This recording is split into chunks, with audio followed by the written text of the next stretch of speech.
Hello again. Welcome to the third week of the course. What are the themes that you should keep an eye out for this week? A major theme is that humans integrate with their technologies, and in doing so, they release the power of those technologies. The simplest way to see this is to walk down a street in any major city in the world and look at the way that younger people, and indeed older people too these days, are looking at their smartphones. They have integrated with that technology very smoothly.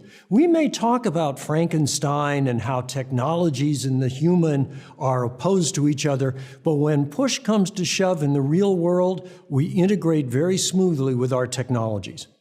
That's an important thing to realize because it tells you a lot about where the evolutionary power of these technologies may begin to express itself. The second theme for this week is technology clusters. What that means is that every powerful technology co-evolves with a set of cultural, institutional, business, other technology systems to create a constellation of social and economic and technological systems that change the way we live and the world in fact operates. Think about railroads, for example, and the way that railroads changed market behavior, changed communications, changed our sense of time, and you begin to get a flavor for what this means. So keep your eye on technology clusters, and then remember that what we're doing today is in fact evolving not across a single technology, not like railroads or steam or coal or chemicals or mass production automobiles, but across the entire frontier of technology. And that evolution is extraordinarily powerful and extraordinarily disruptive. So that's one way that today the Anthropocene is different than what's gone before, because the technologies we're developing are enabling us as a species to manage our world in many, many different ways that didn't exist before. One of the ways to think about it, and this is another major theme of this week, is with a fairly simple three-level model.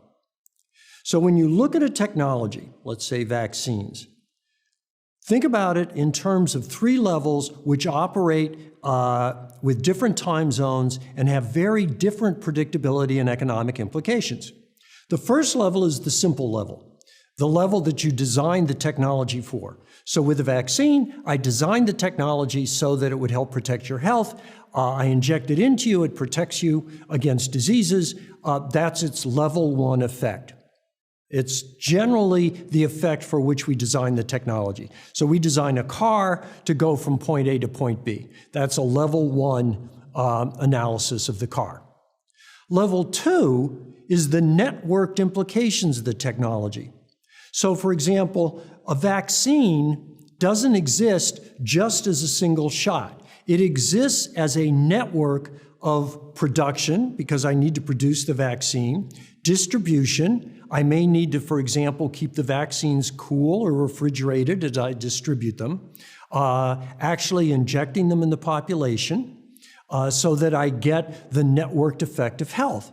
If the network doesn't work, even if the vaccine is perfectly good, I may not be able to get it to the people that need it. I may not be able to get the benefits of the technology. Similar with an automobile. An automobile gets you very reliably these days from point A to point B. But what it can't do is overcome the impact of, for example, construction that closes a major highway or a traffic jam. So the technology may be fine, but the level two effects may keep it from being useful in a particular situation. Level three is the systemic impacts of the technology.